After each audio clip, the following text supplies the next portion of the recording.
Hey everyone, this is Chris, but my friends call me Stones. Thanks for checking out my channel. Thanks for checking out my latest video.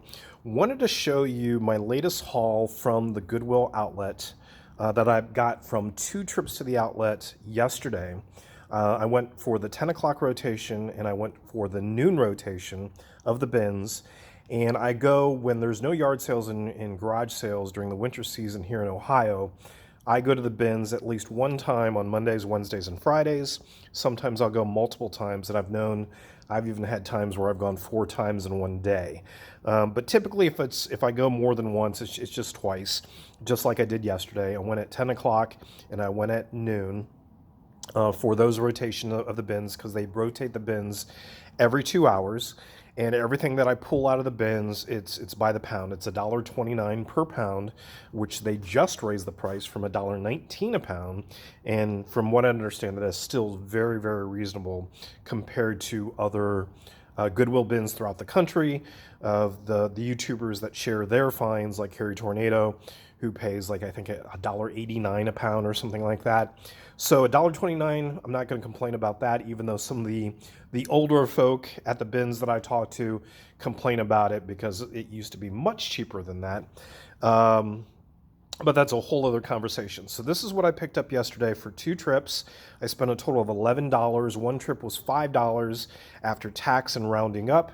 The second trip was $6 after tax and rounding up. And I explain why I round up because it's actually very beneficial to me.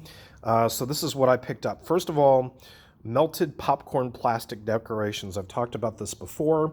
I have never found these at a thrift store before. I've always found them at yard sales and garage sales.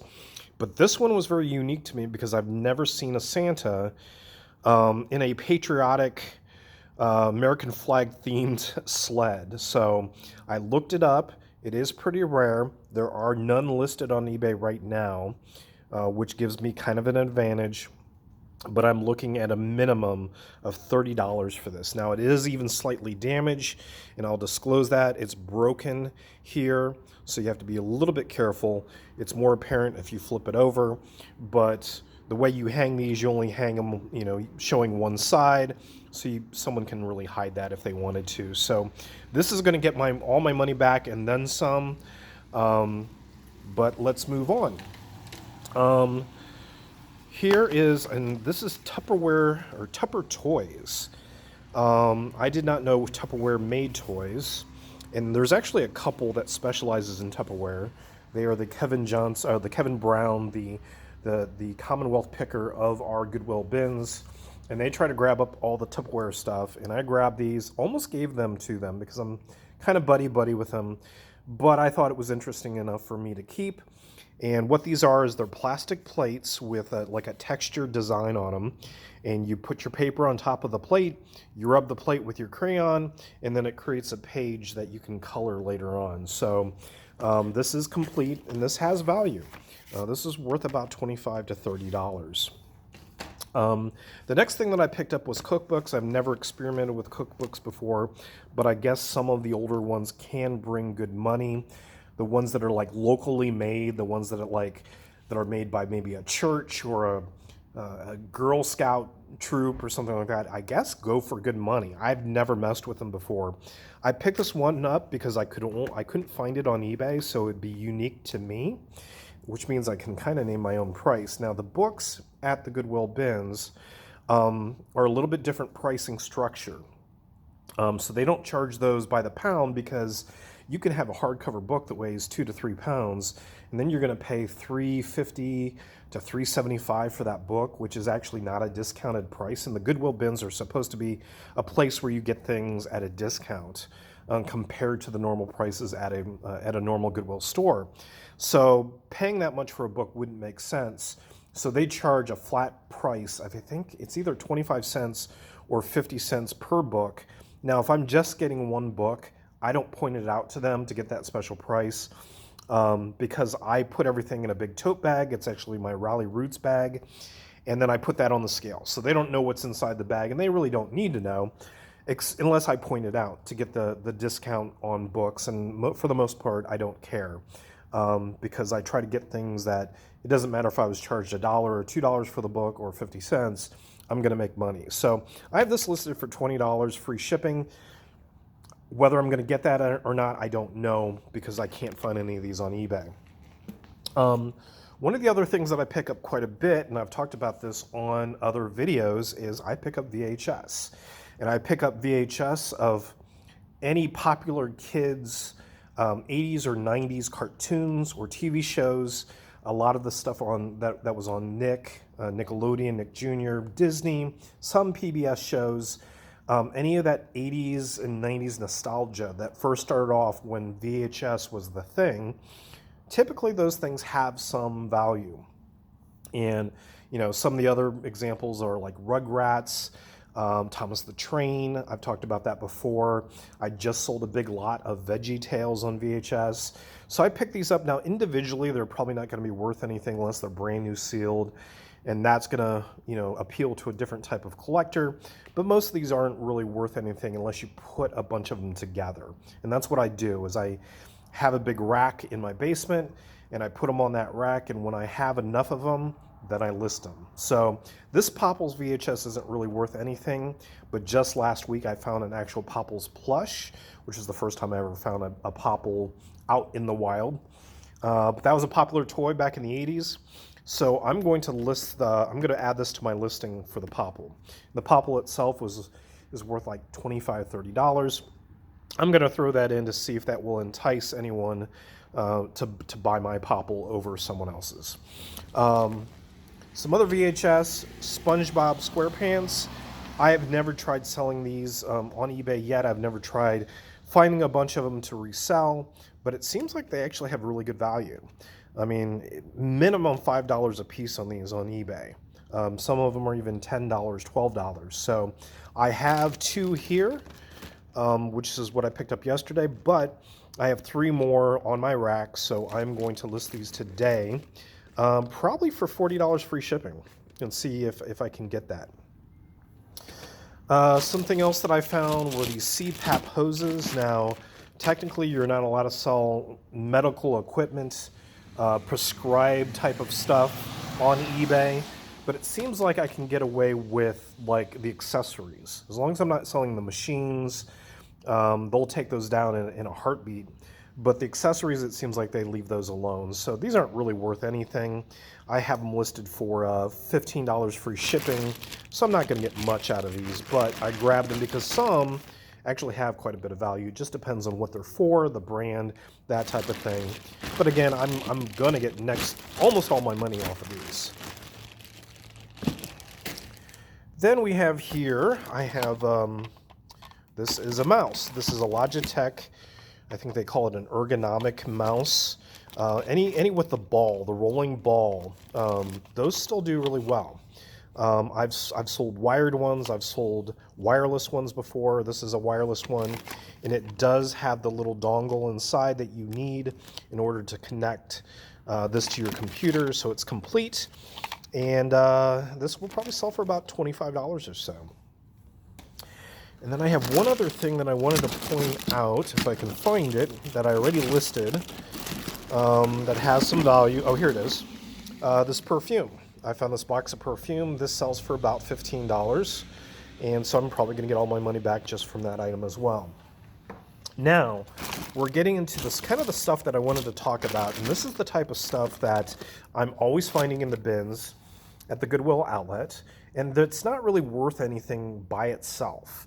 But what I do is over time, as I get more and more of this type of stuff, I will eventually list it depending when I finally get enough. So there's some things where I only need a few of them. There's other things where I need a lot of them. But it's not extra work. I'm not going out of my way to find these things. It seems like these things are always plentiful in the Goodwill bins. Very few other people are interested in these things, yet they still sell and they make money. So I wanted to show you that and how I do that and my thinking. So blank cassette tapes, I always grab those. I either put these with like cassette tape players that I'm selling, boom boxes, stereo systems, that type of thing, or I sell them in big lots. They sell that way as well. These are transformers. These are the easy I forgot exactly what they're called. Rescue Hero Transformers. They're the easy transformer ones where it just takes a couple of movements and you've got it switched over to the robot version. So here's an example. But I find these all the time, and once I get like about 10 of them, I'll list them up. You know, the average price on these, once you get enough of them, is about $4 to $5 a piece. So if I get 10 of them, I'll list it for $40, $50, and they sell. So there's quite a few of those in here. I actually found quite a few. I was surprised. Normally I only find like one or two. But here's another thing. Happy Meal toys. McDonald's Happy Meal toys. Speaking of VHS that I grabbed, Rugrats is one of them. But Happy Meal toys are plentiful in the Goodwill bins. And I grab them up whenever I see them. I oftentimes will bring home at least one or two every time I go. This one looks like it's open. But for this type of thing, I actually wait until I have 200 of them. And they sell for $175 free shipping for 200 of them. I sold that last year. At the end of last year, that's what I sold them for. So it takes me a little bit of time, but not any extra effort. Again, I don't go out of the way to do that. But at that price, I think with free shipping, the cost of goods with the weight of 200 of these is about $40.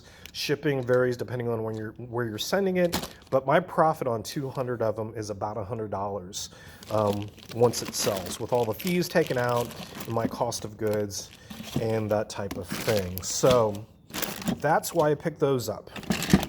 Another thing that I pick up and lot up, as you can see here, is Peppa Pig. Peppa Pig, it seems like there's a lot of those at the Goodwill outlet. I grab those whenever I can. I just sold, I think it was 40 of these for $35. So they weigh next to nothing, so I paid next to nothing for them. Here's another Peppa Pig. Another Peppa Pig. I actually found more than I normally find. That's one of those items where I'll find at least one or something like that. Another thing that I pick up is Imaginext. It seems like I find a lot of Imaginext. Those also sell. Once I get a bunch of them, I'll put those together. And maybe with Imaginext, I need like maybe 15 of them, something like that. Another kid's toy is Playmobil. Actually, I have a bunch of those sitting right now waiting for me to list them. Those do really well for me. If you would believe it, another thing that does well for me is brand new and used Pez. And I find Pez all the time. I'm trying to see if there's any more in here. Yeah, there is one. Squirtle. Pokemon. I sell, if I get about 50 of these, they sell for about $65 free shipping. And I've got a nice collection building up. Here's more Happy Meal toys, more of these Transformers. Rubber Duck is going out to Mountain Man Treasure Troy. If you watch his channel, he uses these as a fundraiser, and so I send those out to him. Another Pez here, more Transformers. I pick up miscellaneous action figures. How to Train Your Dragon does really well. Here's another Rubber Duck, some more Transformers. And then I pick up things that catch my eye that I've never seen before. I've never seen this guy before. He doesn't go for much. I actually have two of that. But then I'll throw that in my action figure box and deal with it later on. Here's another one, Beyblade. I pick up Beyblade all the time. Fisher-Price. I pick those up, especially the vintage ones, the animals, the figures and stuff like that. If I get a hold of maybe 5 or 6 of these, I can sell it for about $20, $25. Here's something that I pick up quite often. These are called Sylvania animals. They have a texture to them. They're flocked, and they have the same kind of beady black eyes. These go for really well. I found them. I think I put together a collection of about 15 to 20 of these and sold it for like $70. There's collectors really are into these. And there's an old vintage Care Bear. That's worth money in itself. I like knickknacks, unopened knickknacks. This is a mystery Easter toy. I think this is the vehicle for this action figure, but I could be wrong because it has the same color scheme. So there you have it. There's more rubber ducks, and that's what I do with a bunch of miscellaneous stuff that I pick up all the time, and I lot together, and that's how sometimes I make money. It's not always the big things. Thanks for watching.